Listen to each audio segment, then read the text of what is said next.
Greetings and welcome to another Diablo 4 video. Today we got patch notes for the upcoming patch on May 14, and there are really some good updates right here, especially if you are a rogue player that is looking towards Poison Trap, looking for something different than Death Trap. Maybe you already saw my video on it, but yeah, it will get some buffs and we get right into it. Other than that, starting here with the Spiritborn, get some skill upgrades, a little bit of damage increase for Protector, which is I think the ultimate, the Gorilla ultimate, and then some passives. You will find the link to this patch notes in the description below, so you can go through all of them in your own time. Just want to go through the major points that like affects like the rogue especially, and some other things here and there, because we are mainly like talking about rogue this season. So there's also some bug fixes that are pretty cool. I think there later comes a bug fix that is more interesting, even for Death Trap Rogue, in my opinion. So stay tuned.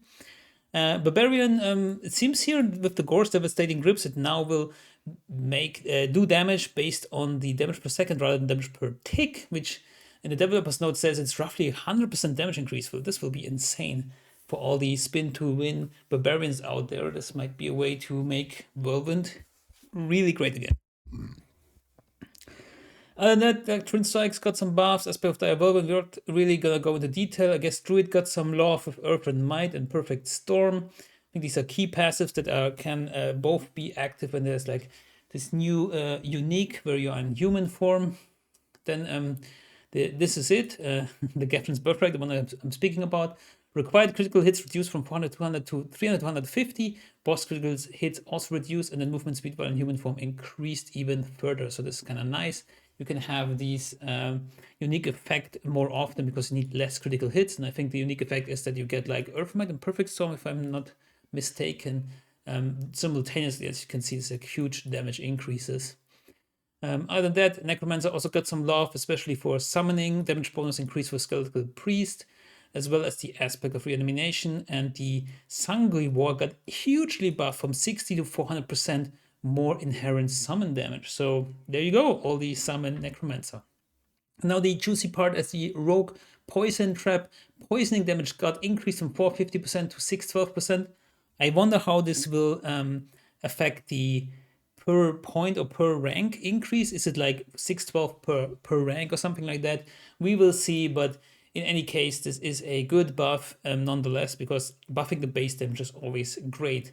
Then also on top of that, they buff the Band of Icarus Rose unique, which now reads the upgrade bonus boost increase from 50 to 100% to 50 to 150%, which means we will knock down enemies even longer, and then also the additional non-physical damage that our poison trap will apply is even greater. I think if you have 100%, it's like 40x, and then now it should be like 50x. So at least a 10x damage increase right here. And then the aspect of contamination, which is also the new aspect that was targeted towards poison trap, now reads poison trap bursts for an additional 10 to 30% of its normal damage when it triggers.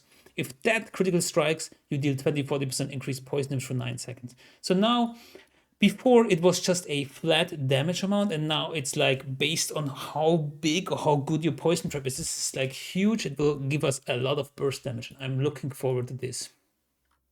So Poison Trap Rogue got some love, and I'm really looking forward to testing it more out and to developing it further. And I think, while it might not be able to compete with Death Trap Rogue, because Death Trap just does everything in an insane speed, it might get up there. I might get up there.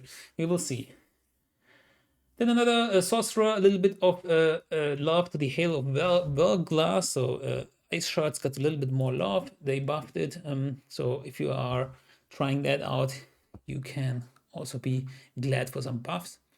And then we got some game updates. You can actually now buy something called Oath Scrolls in exchange for Spectral Ash. Like, for example, me, I'm also sitting on a lot of Spectral Ash because I already have all my boss powers ranked to 20. And every time you like beat a boss and get the loot, the Horde's loot from the lair boss, you get a lot of Spectral Ash. So now you can get reputation through these Oath Scrolls, which is really, really nice, because the reputation in the last track or after you completed the whole track, it gives you always a cache when you have a full reputation. and you can stack that up. And last time I got like 20 cash because I haven't went there in a long time, and every boss that you kill gives you reputation.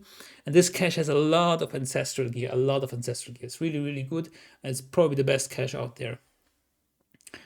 So also we got some boss powers adjusted. Cinerate's Flames increased the main boss power damage by a little bit, and then also Hatred's Embraced Hate. Modifier boss power no longer falls off when switching weapons. Some barbarians, I guess.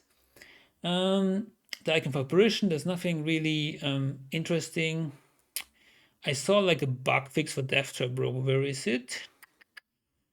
Apparition, boss powers, here. Fix an issue where Belial's I-Beam's modifier boss power didn't consistently apply overpower. The bonus now lasts for 2 seconds after entering stuff. So if you didn't know, the support power for Belial's I-Beams did give you an X modifier, like 30x on rank 20 to your overpower damage while you are in stealth. And now the bonus persists after you're entering stealth. So it will actually, with Death Trap broke, always persist. So it's a 30x multiplier on your overpower. I think this is huge. I don't know how inconsistently it didn't apply, but I tested around with it. I tested like this supporting boss power versus like Cinerate's Flames, which gives you 25x, and it always fell short by some, yeah, like just, you know, feeling it out and like dealing less damage, taking longer for packs when I had the Belial's I-Beams modifier boss power, which was weird because it gives me 30x to overpower, which should be huge, right? So I'm looking forward to testing this, and it should be better. Is it really better than anything else? But probably, hopefully, it should be at least better than Flesh Reaper's Disruption, because that gives you like up to 20x to your vulnerable damage, but we should have more overpower damage overall, and 30x to that will be very good. There's some other fixes which are kind of nice. I haven't seen anything like, you know, catching my eye or something. There's something here about the Infernal Hordes. It just says some Infernal Horde bosses didn't have icons on the minimap. Actually, Infernal Hordes were just totally busted visually. Sometimes you don't see how many Aether you have. Sometimes you don't know what wave you had because always like 0 out of 10. But maybe they also fixed it. Sometimes not everything is in the patch notes, or maybe it will still be added. So yeah, you can read that at your own discretion, like all the fixes, but these were the ones that like really stood out to me, especially like the rogue one with the poison trap. So yeah, hope you enjoyed this kind of video. If you did, like and subscribe, because there will be more coming up. I'm building towards a poison trap rogue. I already have a video on that. You can check that out, just generally talking about the build and how it works. But it can actually, of course, reach higher pit levels with mythics, with this buff now, and we will see how that goes. Anyway, see you in the next one. Good luck, have fun, and goodbye.